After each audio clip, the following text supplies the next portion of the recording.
Hey guys, Volessi here, hope that you're doing well. So, I'm going to present to you the sequel to a video that I put out a couple of days ago. For those of you who watched my video about the errata and the commentary around that and the FAQ, thank you as always for your views and for your comments, always much appreciated. Again, just going to follow up on it because there has been a development recently. They have put out a little bit more material updating the recent errata that's got everyone talking. Generally, there have been two camps of people: the people who are just confused and don't really know what's changed in the game that they play. Then there's the other camp of people who understand what's changed, but they're not particularly happy about it. And maybe somewhere there's one or two people who do understand the changes and like it, but haven't really run into those people yet. So stick with me as we slowly and carefully but casually go through a bit of an update, a bit of an explainer, and I'll sort of talk a bit more about the intentions of this video as we go. But perhaps let's just do a bit of a recap. It's all about the rules, and I know the errata's covered off a bunch of different things, but it's the main sort of story arc I'm following here, and the main thread is about how ballistic skill attacks are declared and performed and resolved and reacted to in the Game of Infinity through the rules. So you may remember from my last video that in N3 things were pretty straightforward with resolution. You move your trooper, you get into line of sight, the enemy shoots back at you, then you declare the shot at them, and you resolve that interaction. And in N4, the way in which skills are resolved, it's a bit different because you declare things and then at the end of the order, at the resolution step, you check to see if the thing you're declaring is valid and you go from there. And it allows you to try and declare things and hope they'll be valid, and in some cases they don't turn out to be valid. And there's a bit of a backstory to that, but I don't want to sort of take you too far down that path. The thing is, though, that in N4, we have had a bit of a mess around with errata changes and things, and it got to the point where at one stage you were allowed to declare, for example, a close combat attack without being without being base contact or silhouette contact, and then move around a corner into close combat with somebody and check for resolution. Then you might have even seen my my video from a while back about sort of silhouette to silhouette dramas and things like that. But the big news was a couple of days ago when we had this errata come out, and let's just jump back to that errata real quick. Where is it here? Where the thing that came up was that for template weapons, all the placement rules must be filled when declaring the attack. So the playground is the same. The rules, sorry, it's not the same. The playground is not even for all weapons. So you've got a situation where I can declare my shot with my first short skill, with my assault pistol. And I haven't actually moved into line of sight of you yet. And you've got a flamethrower, and you declare that. And presumably, if I move around the corner, we'll both be able to see each other, and our shots will be resolved at that point and will be valid and will do damage to each other. But, of course, then there's this very perplexing errata that said all the placement rules must be filled when declaring the attack for direct template weapons. So, as you remember from my last video, I declare my shot with my assault pistol. I'm still around the corner and I can't see you. You're not allowed to declare an attack with your chain rifle or flamethrower. You have to use your pistol or you dodge. Then I come around the corner and I wipe you out with my superior stats. And yeah, perplexing. And the last video I did was mostly about just the lack of guidance and commentary and intention and explanation for those rules, because we just couldn't figure out whether it was a mistake or whether they genuinely wanted to move the game in that kind of direction. So let's just take a look at what's happened a couple of days ago. So we have had a post from Ian Wood.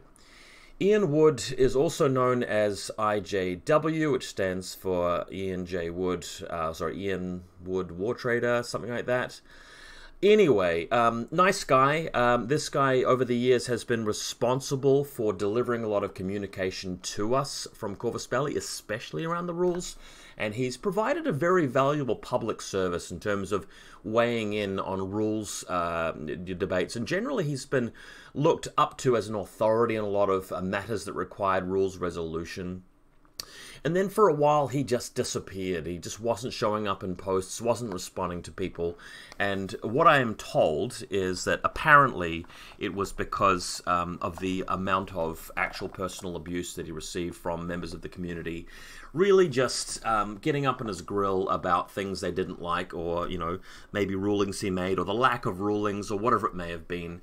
And quite understandably, the guy decided to lay low for a while.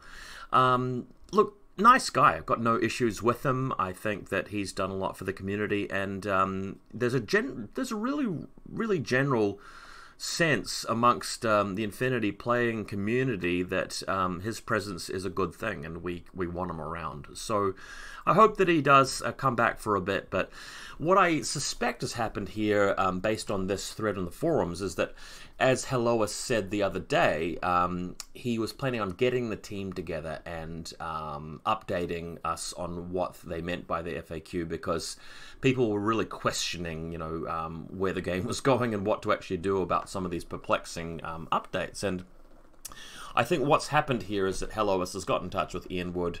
Ian Wood's agreed to step in and try and alleviate some of the drama, and that's what's happened.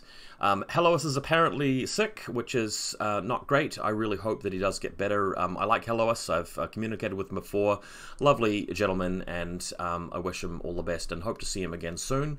And it's good, again, of Ian Wood to step in and deliver this. But what's really striking about this post is that although it still doesn't include any commentary, we talked about the analogy with the ducks, you know, don't feed the ducks versus, you know, don't feed the ducks because it makes them sick. We still don't have a commentary as to why they want to change the rules in this particular way. But if we do focus on the first one, which is going to be the focus of my video, about how direct template weapons work in ARO, I feel like there is some intention implicit in this. In the actual wording in the actual words he's chosen here, it seems to be implied that Corvus Belli still, they really are holding on to this idea of, yes, you should declare shooting as your first short skill sometimes, and other times as your second short skill. We want both options to be available to people. We want to keep the game deep and intricate and interesting and technical in that regard. And we want, you know, you to have the possibility of declaring an attack of some kind that is not valid yet, but potentially becoming valid by the end of the order. What I'm getting overall is that message that they prefer that style, that kind of tabletop wargame, which is interesting because we weren't sure if that's what they wanted from the errata, but it really does seem to be the case. Okay, so what's actually being said here? Direct template weapons are left on the game table until resolution, and then you check if the main target is in the area of effect. Cool. So this is like an attempt to sort of common sense solution what we were worried about before. The idea being that you declare your ballistic skill attack, they can lay a template down, and they don't have to fulfill the requirements at that point. They just have to lay it down. It stays there, and if we move around into line of sight, that may mean that we actually move into this area of effect that he's talking about here, and that's what's going to allow the flamethrower or chain rifle to be reactive there, right? I think it's time that we turn to Tabletop Simulator here, and we'll just go back to some demonstrations because I think visualizing it really helps a lot of people. So Uxie McNeil, I've chosen her because she's a good example of something which is a glass cannon. She's got super high damage output at close range, and beating her in a face-to-face roll is going to be very hard if it's her turn. Alright, and over here we've got an Echidron Batroid, which has a flamethrower. It's extremely cheap, extremely expendable, but if you just let it hit you with a flamethrower, a model like Uxie is just not very resilient. She's got a very high chance of dying, which means that all of the risk you took by infiltrating her into the enemy lines was wasted, and the points you spent on her, not great. You don't want to trade her with the Echidron. So under normal circumstances, you'd have to move, you get flamethrowered, you shoot. That's a bad trade for Uxie. Nobody does that because it's just terrible. And by placing the Echidron here in your deployment zone, you really are fending her off, and that's a strategic and tactical consideration that, you know, you want to be able to keep in mind, alright? So with the errata we saw the other day, what's then going on is that because the order, interestingly enough, and just by the way, this is coming back to the FAQ. If you guys aren't familiar with this, if we come down to the errata over here for various things, rather than looking at the ballistic skill attack part of the errata, which you might be inclined to, we go over to how orders are actually resolved. So, resolution. Check that the declared skills and pieces of equipment meet their respective requirements, right? So that happens at the end. You do all of this other stuff first, and then at this step, you work out if, you know, the things you were required to fulfill are actually fulfilled. So that meant that recently we said, okay, Uxie declares shoot as her first shot skill. This guy declares his flamethrower. Then if she wants to get line of sight to him by moving here, that will fulfill the ballistical attack with the assault pistol, but it will also fulfill the shot with the flamethrower, so she gets hit. That's not what we want. Then, of course, with this FAQ, we found out that the placement rules must be fulfilled when declaring the attack for direct template weapons, meaning that she declares her assault pistol shot. This guy can't declare a flamethrower shot, can't defend himself, has to dodge or fire his pistol preemptively. She then moves around and is doing a face-to-face roll against either his dodge or his pistol, which Uxie will just win, you know, a huge proportion of the time because she has assault pistol, +1 burst, ballistic skill 11, close range, all of that good stuff, okay? So then we come to last night's thing, where direct template weapons are left on the game table until resolution, and then you check, and then you might be able to burn them. So what does that look like? So here's our template, right? So let me just adjust the thing here. So we've got our Echidron. So what we want to do is preemptively get this thing to a point where there's no way Uxie is going to be able to, you know, shoot us without walking through this bad boy, right? So what happens here is Uxie declares shoot, the Echidron declares the flamethrower, she then moves to see the Echidron, there's her 4-inch move, and she can now see him, so we have validated the ballistical attack, but we've also validated the flamethrower. It stays there until resolution, so she is now a valid target of the flamethrower. The flamethrower's template's placed in a, you know, valid position, and that's what resolves this, and that's what allows us to come back to normal, okay? So what have we learnt here? I think one thing that we've learnt is that Corvus Belli's intention is to have flamethrowers a viable way of stopping Uxie and McNeil and similar kind of attacks. So if you remember the forum thread a day or two ago, we even had 1 or 2 people who were going, yeah, no, it's cool that Corvus Belli are making, you know, defensive flamethrowers and chain rifles terrible because, you know, they were too powerful and they were too good at defending, and we just didn't like the proliferation of flamethrowers and chain rifles. So we can now safely say to everybody who was in that camp, unfortunately you weren't quite accurate with your assessment of, you know, what Corvus Belli is actually going for here. We do know now that Corvus Belli's intention is to actually make this, you know, a possible defense here. We're not trying to give players a way of baiting out the flamethrower, making the flamethrower invalid, and then just blasting them with our assault pistols. So we've learned something here. We know something new now. We also know that Corvus Belli want to play around with the idea of, you know, declaring things before they become valid and then resolving everything simultaneously at the end after taking into account movement. And I want you guys just to take a deep breath and reflect for a little bit and just try and search your feelings about whether that's how you want the game to be structured. Is that something you want to be part of the tabletop war game that you may be playing for years to come? Do you like the idea of, you know, that kind of structure, that kind of setup? or not? And look, this is an open question, and one of the reasons why I'm now making this sequel follow-up video is just to pose that. Like, regardless of what Corvus Belli's intentions are, you know, do you like that? Because it does seem like that this is definitely the way they want to solve the problem. They want to be able to keep those options in the game and then work the erratas and FAQs around it, trying to tidy that up. There are some of us in the community that are like talking about other ways that this could be solved. Some people think that the game should be changed so that making an attack, like a close combat attack or a bliss skill attack, should always be the second short skill. You can never deploy it as the first short skill. And that quite elegantly solves a lot of little problems. It does bring us back to this other situation where, you know, you've got somebody with, let's pretend Uxia's got MSV1, because I believe one of her incarnations does actually have that. She has thrown this thing in a previous order, so maybe let's do it this way. She starts over here, she throws the smoke, all fine and good. Then on her next order, she moves with her first short skill, because she has to, apparently.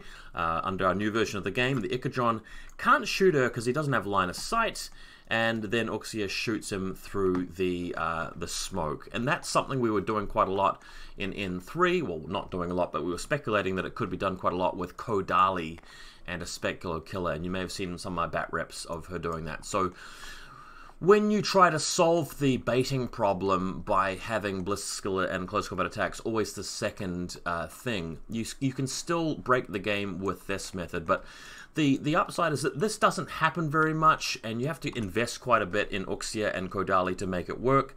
So that's why it generally wasn't a problem in N3.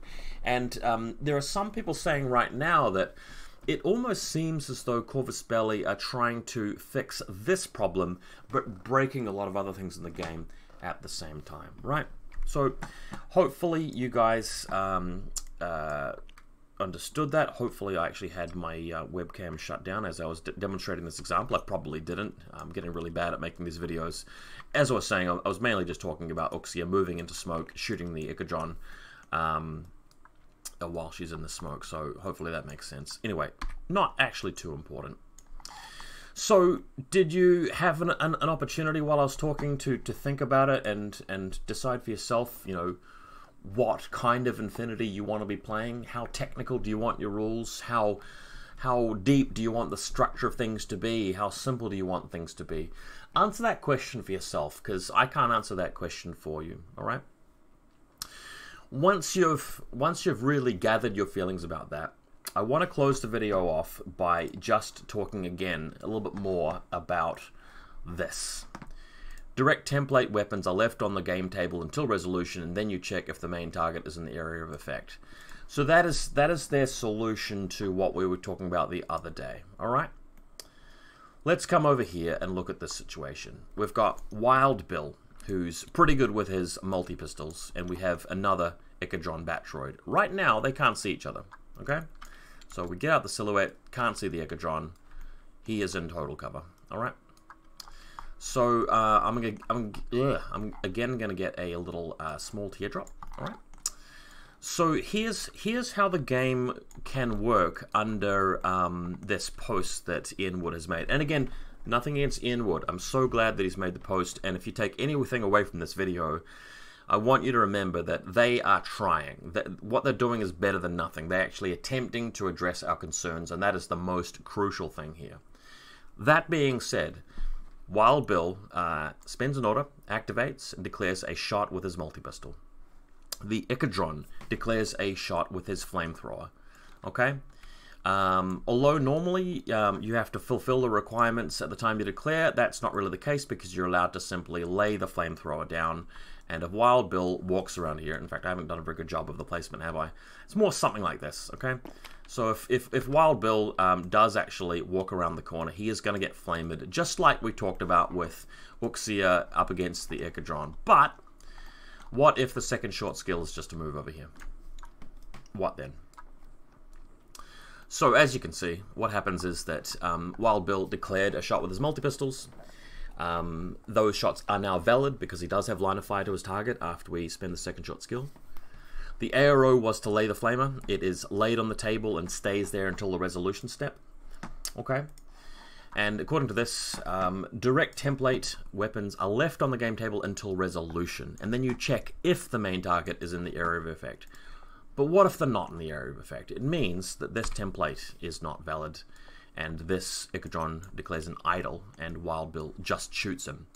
So in this exact situation, if both players know what's going on, Wild Bill declares a shoot, and the Ikadron is best off just declaring a dodge or firing his pistol, since he does have a pistol. Or his Flash Pulse, he could do, but Wild Bill is just easily going to beat him then, and Wild Bill doesn't have to worry about his nemesis, which is Fire and Flames. Okay? He's not Dragon Force. He's not going to carry on through the Fire and Flames. He's probably just going to die.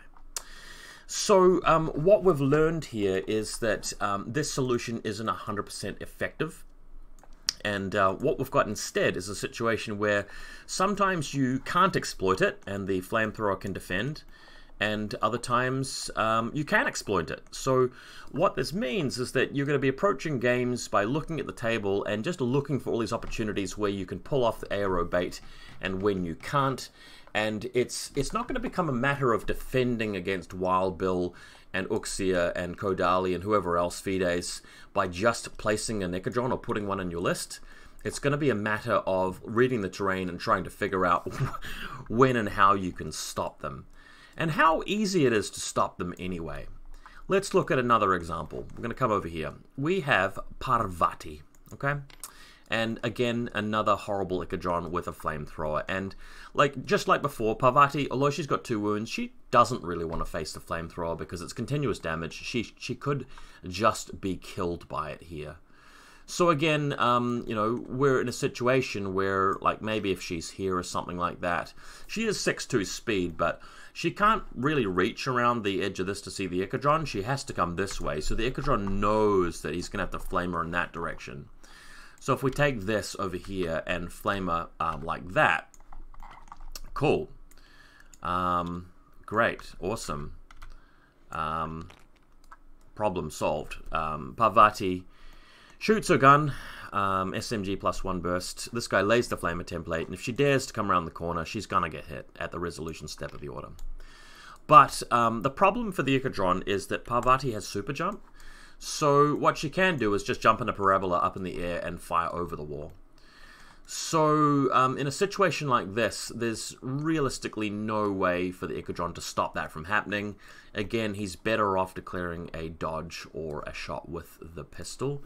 We can even you know, extend that example a bit more and just pretend like this wall is really, really long, like maybe like infinitely long both ends, and you've got a board like this where you can't even reach the Ikadron.